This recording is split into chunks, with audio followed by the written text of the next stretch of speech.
Quemar grasa para poder bajar de peso es algo en lo que todos hemos pensado, o al menos algo que vamos a pensar en algún momento. Y parece que hay infinitos debates sobre cómo hacerlo, con qué ejercicio, con qué dieta o cuál es la zona de quema de grasa. Entonces, ¿cuál es la mejor forma de quemar grasa? Bueno, lo que va a salir de mi boca podría sonar algo polémico, y es que para la fisiología solo hay una manera de quemar grasa, y tiene que ver con los sistemas de energía del cuerpo y cómo el cuerpo metaboliza tus macronutrientes, que son proteínas, carbohidratos y grasas. Hoy toca hablar de la única vía en la que puedes metabolizar grasa y de cómo influye según el tipo de ejercicios que elijas para quemar esa grasita. Y repasaremos los tipos de grasa que hay y cómo influye en la salud y en perder peso, y al final vamos a ver algunos protocolos de ejercicios. El de hoy será un video bastante grasoso y aceitoso, así que entrémosle a la aventura fisiológica y anatómica.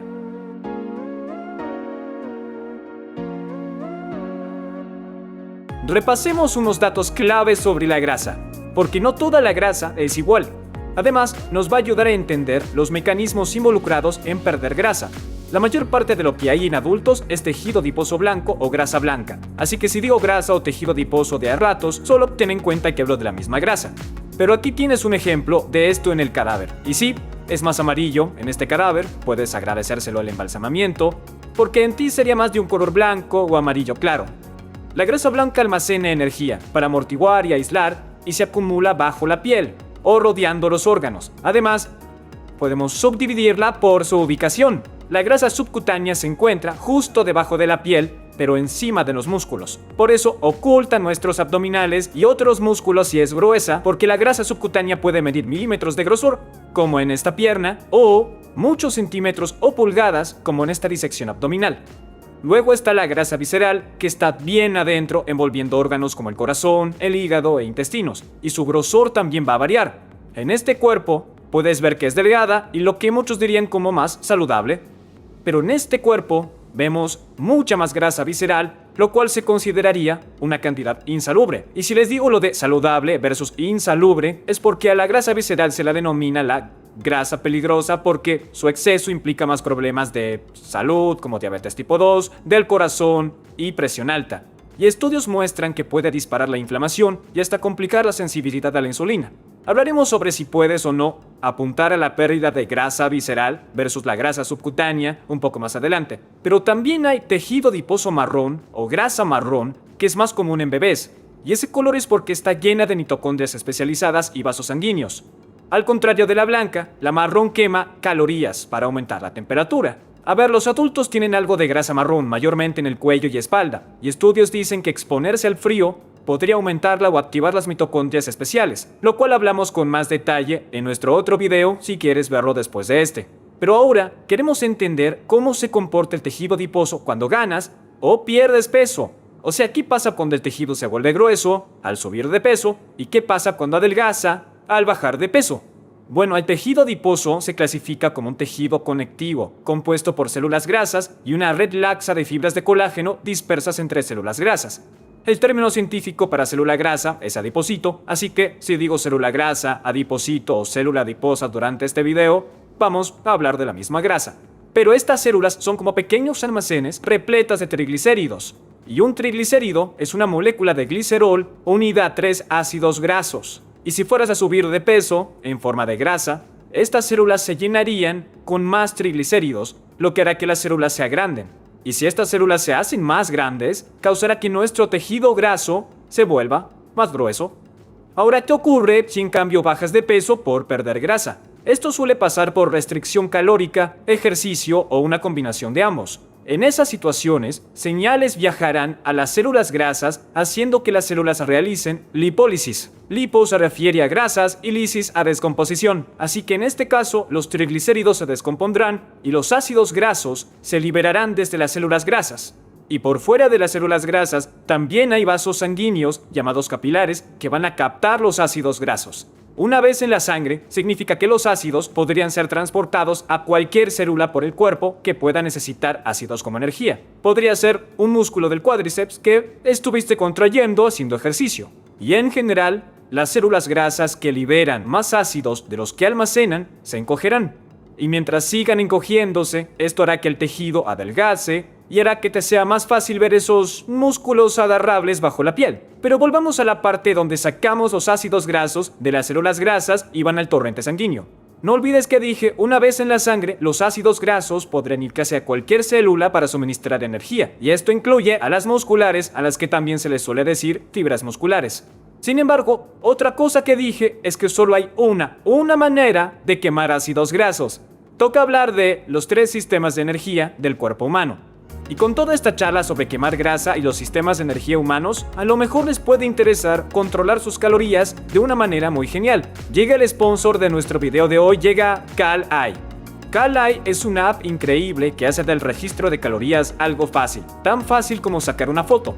Solamente tomas una foto de tu comida y Cal-Eye va a analizar la comida calculándote las calorías y los macros que tiene. Ahora, una de las cosas por las que no usaba aplicaciones similares era todo el tipeo y búsqueda que tenía que hacer solo para encontrar lo que comí. Pero con Cal-Eye no tienes nada que tipear ni buscar, seguimiento casi automático, y en mi experiencia es muy exacto. Yo siempre reviso los ingredientes después de escanear para ver si la IA captó todo lo de la foto. Y para aquellos que quieren 100% de precisión, también tiene escáner de código de barras y una base de datos que puedes usar para rechequear. Así que si te interesa afinar tu nutrición de manera más fácil, descarga la app en la App Store, en Google Play Store o haz clic en el link de la descripción y usa mi código promocional IOHA para una prueba gratis de 3 días. Gracias a Cal-Eye por apoyar el canal. Y ahora, volvamos a los sistemas de energía y la quema de grasa. Repasar estos sistemas de energía nos va a ayudar a entender por qué solo hay una forma de quemar grasa, al menos metabólicamente. Esto también nos ayudará a elegir ejercicios que podrían ser más eficientes para quemarla. Tu cuerpo tiene 3 sistemas de energía principales para producir la energía de las células, llamada adenosíntrifosfato, o ATP. Producimos el ATP a partir de la energía que hay en los carbohidratos y grasas, aunque también podemos usar proteínas para producir ATP. Y por si no sabías, la creatina tiene un rol en esto. Pero aquí está lo interesante, solo uno de los 3 sistemas de energía es capaz de quemar grasa. El primer sistema de energía que veremos es el sistema de fosfato de creatina, a veces llamado el sistema de fosfocreatina. Este es para esfuerzos cortos, explosivos y de alta intensidad, como los primeros 5 segundos de un sprint o una serie pesada de sentadillas.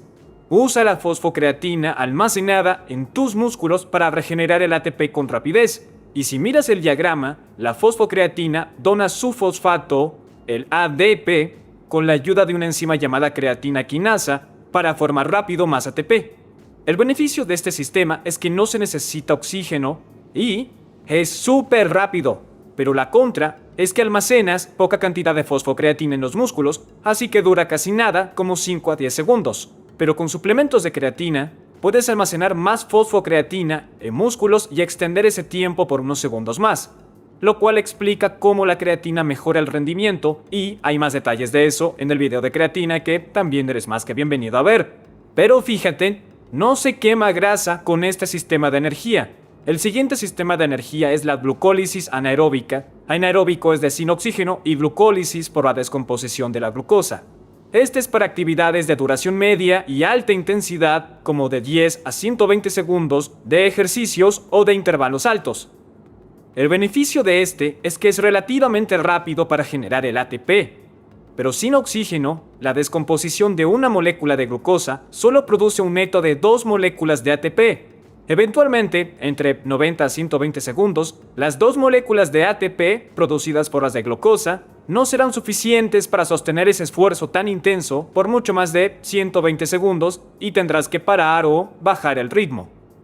Además, un subproducto de este sistema es el ácido láctico, que se disocia rápido en lactato y un ion de hidrógeno. Y esos iones de hidrógeno llegan a aumentar la acidez de la fibra muscular esquelética, lo que también lleva a la fatiga. Y, al igual que el de fosfato de creatina, este sistema no tiene la capacidad de quemar grasa.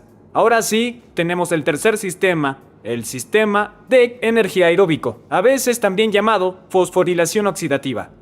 Aeróbico y oxidativo se refieren al uso de oxígeno, y fosforilación es añadir un fosfato de ADP, adenosindifosfato, para crear más ATP, adenosintrifosfato.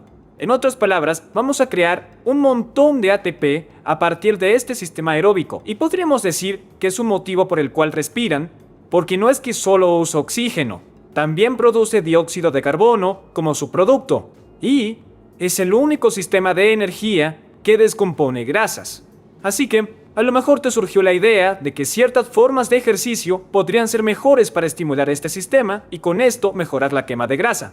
El sistema de energía aeróbico ocurre en las mitocondrias de la célula y puede usar carbohidratos, proteínas y grasas para producir más ATP. Pero de nuevo, es la única vía que hay para quemar grasa. Y la razón por la que las grasas solo pueden descomponerse por este sistema tiene que ver con el oxígeno. Podrías meterte en un montón de detalles de por qué se necesita oxígeno para quemar grasa, y cualquiera de ustedes que memorizaron o aprendieron la beta-oxidación, el ciclo de Krebs y el transporte de electrones, sabe que esto puede volverse en toneladas de detalles. Pero para el video de hoy vamos a decir que el descomponer grasas o la lipólisis libera ácidos grasos a tu sangre. Y esos ácidos grasos eventualmente entran en células y fibras musculares con mitocondrias. Luego esos ácidos se transportan hacia las mitocondrias y pasan por un proceso llamado beta-oxidación, en donde se oxidan. Y los productos de la beta-oxidación, los acetil-CoA, para los nerds de la fisiología viendo, después se canalizan hacia el ciclo de Krebs, donde se oxidan más o se queman con oxígeno. Y el resultado es un montón de ATP, y diré esos números de ATP en un segundo. Pero sin oxígeno y por esta vía, las grasas no se usarán como energía. En cierto punto podrías decir que los carbohidratos son versátiles porque los carbohidratos pueden usarse en la glucólisis anaeróbica y, si hay suficiente oxígeno presente en la célula, algunos productos, al descomponer carbohidratos por la glucólisis, pueden canalizarse hacia las mitocondrias y producir 30 a 32 moléculas de ATP por molécula de glucosa. Pero eso no es nada comparado con la oxidación o descomposición de una cadena de ácidos grasos. Por ejemplo, con un ácido graso de 16 carbonos como el palmitato, la descomposición de este ácido produce más o menos 113 moléculas de ATP. A lo mejor ahora dicen, wow, eso es increíble. Entonces, ¿por qué no usar siempre grasa si podemos obtener más de 113 moléculas de ATP por ácido graso? Bueno, al igual que los otros dos sistemas, hay algunos pros y contras.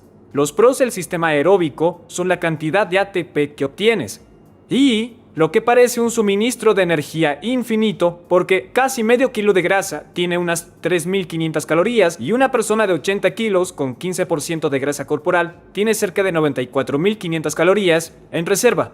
Pero este sistema es lento. Requiere muchos pasos, compuestos químicos y enzimas para generar ATP con grasa, en comparación con los otros dos sistemas más rápidos. Y si estamos hablando de movilizar la grasa desde el tejido adiposo para poder bajar de peso, eso llevará aún más tiempo. Sacar los ácidos grasos de las células grasas, irse por el torrente sanguíneo y llevarlos a una fibra muscular esquelética. Incluso, este sistema requiere gran cantidad de oxígeno. En reposo no es un problema, porque la demanda metabólica, o sea, nuestra demanda de oxígeno, es baja, y nuestro corazón y pulmones no tienen problema en darnos esa cantidad de oxígeno. Esto se mantiene incluso con subas leves en la demanda, como al caminar o incluso en un trote. Pero a medida que aumentamos la intensidad de la actividad durante el ejercicio, nuestra demanda de oxígeno sube más, y quedamos a merced del sistema cardiovascular y el respiratorio. Los pulmones pueden intercambiar cierto oxígeno y dióxido de carbono. El corazón bombea cierta cantidad de sangre, la sangre solo entregará cierta cantidad de oxígeno. Así que cuando llegamos a ciertos niveles de mucha intensidad, literalmente no llevamos suficiente oxígeno a los músculos que están trabajando y no tenemos el tiempo para utilizar los pasos extra que se usan para quemar grasa. Por lo que hay que usar carbohidratos, así como los otros sistemas de energía anaeróbicos, como el sistema de fosfatocreatina y la glucólisis anaeróbica. Pero aquí hay algo que es increíble. El nivel de intensidad en el que empiezas a necesitar cambiar y depender de los carbohidratos y de esos otros sistemas de energía anaeróbicos depende de tu condición física. A medida que alguien mejora, especialmente con el aeróbico, el corazón se fortalece y va a poder bombear más sangre. Aumentarás la cantidad de glóbulos rojos, aumentarás la cantidad de capilares que van hacia los músculos e incluso aumentarás tu volumen sanguíneo. Todo esto resulta en más oxígeno para un músculo esquelético que esté ejecutando un ejercicio intenso. Así que podrías quedarte en este sistema de energía aeróbico o esta zona aeróbica, ejercitando alta intensidad antes de necesitar pasar hacia los sistemas anaeróbicos. Digamos, por ejemplo, que cuando estabas mal, podías mantenerte en esta zona aeróbica a 8 km por hora en la cinta, pero a medida que mejoraste, podías mantenerte en esta misma zona a 9 km por hora. Todo porque tu sistema cardiovascular se volvió mejor dando más oxígeno para así alimentar este sistema aeróbico y a su vez ahora es capaz de usar más grasa. Lo que al fin nos trae a esta discusión: ¿cuál es el mejor tipo de ejercicio para quemar grasa? Ahora, lo interesante de encontrar la mejor forma de ejercicio para quemarla es que técnicamente quemas el porcentaje más alto de grasa en reposo, pero porcentaje no necesariamente equivale a una alta cantidad de grasa quemándose. Y para entender por qué es así, quiero que veas una gráfica que siempre uso de un atleta recreacional masculino de unos 40 años que entrena para una maratón, porque esta gráfica puede ayudar a aclarar la confusión de perder grasa. Así que veamos qué es lo que pasa aquí. En el lado izquierdo tenemos los latidos, que puedes imaginar como un aproximado de la intensidad del ejercicio. Cuando estos aumentan, vas a notar que el porcentaje de energía que viene de la grasa va a bajar, mientras que el porcentaje de energía de los carbohidratos solo sube. Y esto respalda todo lo que hablamos y aprendimos hoy. Los carbohidratos son una fuente de combustible más rápida cuando la intensidad sube, y ahí tu cuerpo tiene que depender de los carbohidratos. Pero aquí está el concepto clave: aunque el porcentaje total de grasa que se usa está bajando, el número total de calorías quemadas por minuto está aumentando. Así que si miras la siguiente columna, que muestra calorías de grasa quemadas por minuto, la oxidación de grasa aumenta a medida que la intensidad sube, aunque el porcentaje sea menor, porque ese porcentaje bajo viene de una cantidad más grande de calorías que se están quemando. Pero este aumento en la oxidación de grasa solo ocurre hasta cierto punto. En el caso de este individuo, alcanza su pico de 130 latidos por minuto, y puedes ver que esa es la mayor cantidad de oxidación a esa frecuencia. Y esto es lo que se llama como la zona de quema de grasa o zona 2. Te explico. Este concepto está arraigado en fisiología. Existe una intensidad en la que la oxidación de grasa se maximiza durante el ejercicio. Pero quiero mencionar que tu zona individual de quema de grasa no es que tiene que estar en 138 latidos por minuto, depende de tu edad, de tu condición física, tus latidos en reposo, tu máximo de latidos, pero el patrón general de esta gráfica, de que los porcentajes de grasa bajan y los porcentajes de carbohidratos suben con la intensidad del ejercicio, ese patrón general es el mismo para ti. A lo mejor tu zona de quema de grasa está entre los 140 o en los 120, que es lo que el mundo del fitness llama como el entrenamiento de zona 2, el 60 al 70% de tu capacidad cardíaca. Y si sabes tu capacidad en reposo y al máximo, hay un sitio web muy bueno que puede calcular todos tus latidos que dejaré en la descripción. Pero esta zona de quema de grasa solo nos dice dónde alcanza su pico la quema durante el entrenamiento, no dónde se maximiza la pérdida de grasa en un lapso de tiempo. Cuando la intensidad sigue subiendo, pasando este punto, sí, la oxidación por minuto empieza a bajar de a poco, como puedes ver aquí. Pero el total de calorías que se queman continúan subiendo. Y aquí es donde la gente a veces se confunde al leer que las calorías quemadas por minuto son más bajas a intensidades más altas y asumen que la pérdida de grasa será peor a menos que vuelvan a una intensidad más baja en la escala de zonas de quema de grasa. Pero esa conclusión no se sostiene cuando hacemos zoom hacia afuera de la sesión de ejercicio, porque la pérdida de grasa no pasa solamente minuto a minuto, pasa a lo largo de horas, días y semanas. Así que digamos que en vez de hacer un trote de zona 2 de unos 45 minutos o una sesión de ciclismo de zona 2 en esta zona de quema de grasa, que hicieras un trote de 45 minutos de mayor intensidad a la anterior o una sesión de ciclismo en zona 3 o en zona 4. Aunque el ejercicio de mayor intensidad quemaría menos grasa por minuto durante la sesión de ejercicio, de nuevo quemaría un total más alto de calorías en general. Y esto crea un déficit energético total más grande y mayor necesidad de recuperación para tu cuerpo. Y al recuperarte, estás restaurando ATP, resintetizando fosfocreatina, restableciendo gradientes iónicos y reponiendo glucógeno. Así que tienes esta deuda de energía que necesita ser pagada después del ejercicio, e incluso entre intervalos, de lo cual hablaremos en breve. Y parte de esta deuda se va a pagar con carbohidratos, pero en la recuperación, una parte enorme de ese pago viene de la grasa. Tanto que, en muchos casos, puede resultar en una oxidación total de grasa a lo largo de 24 horas en comparación con una sesión de ejercicio de menos intensidad. Así que, Esto también puede aplicarse al entrenamiento interválico. Durante un intervalo duro, una serie que podrías hacer por 3 a 4 minutos, la oxidación de grasa es bastante baja. O, si fueran intervalos de alta intensidad, que solo podrías hacer por 30 a 90 segundos, lo cual iría incluso más allá de la intensidad de la gráfica, la oxidación sería más baja, casi incluso acercándose a cero en algunos casos, y por lo tanto, casi toda la energía sería de los carbos por la glucólisis anaeróbica, con unas contribuciones viniendo de la fosfocreatina. Y de nuevo, uno podría pensar al inicio que esta es una forma muy ineficiente de quemar grasa. Pero entre intervalos, cuando estás recuperándote caminando o trotando a una intensidad de zona 2, ¿qué estás haciendo? Estás respirando como loco y usando muchísimo el sistema de energía aeróbico y las grasas para regenerar ATP, resintetizar fosfocreatina, restablecer gradientes iónicos y demás. Y entonces, la grasa se vuelve un combustible incluso con intervalos intensos. Y esto también va a continuar después de que todo el entrenamiento se complete. En vez de preguntar, ¿estoy quemando grasa justo en este instante y durante este ejercicio en particular o no? Es mejor si preguntamos, ¿estoy creando las condiciones que permiten que mi cuerpo queme grasa en general? Y pues la respuesta es, quemas una cantidad significativa de energía total a través de la combinación de diferentes intensidades durante la semana. Y la razón por la que la respuesta no es haz la más alta intensidad que haya o que puedas hacer en cada sesión de ejercicio, es porque a menudo lleva al burnout o a quemarte. No puedes mantener niveles extremadamente altos de intensidad sesión tras sesión tras sesión. Además, todavía hay beneficios de pasar tiempo en zona 2 o en esa zona de quema.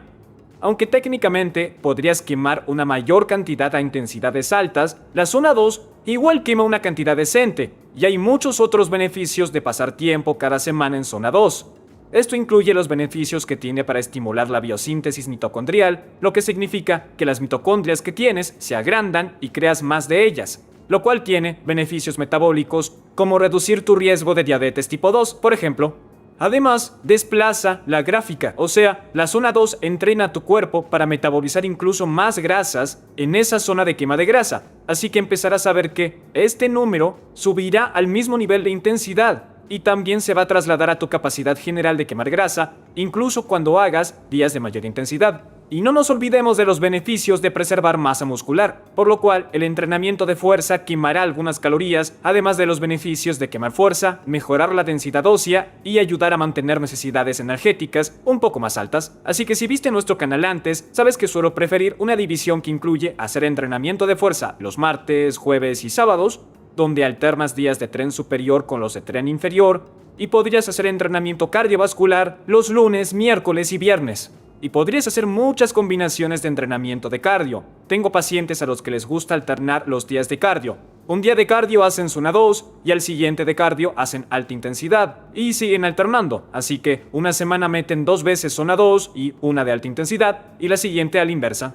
O a algunos les gusta hacer zona 2 lunes y miércoles e irse al carajo con un día de alta intensidad el viernes. Y lo bueno de programar todos estos ejercicios es que puedes ajustar tantas variables diferentes que se pueden adaptar a objetivos específicos y aún así pueden ser muy beneficiosas para tu salud.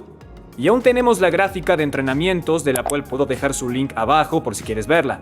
Muchas gracias por estar hasta el final de este video, en serio, nos metimos un poquito en el barro de la fisiología. Ojalá te haya quedado mucha información útil y dinos qué piensas de esto en los comentarios o si tienes una pregunta hazla porque, aunque no lo creas, veo los comentarios para feedback y más buenas ideas. Y por supuesto, hasta el próximo video.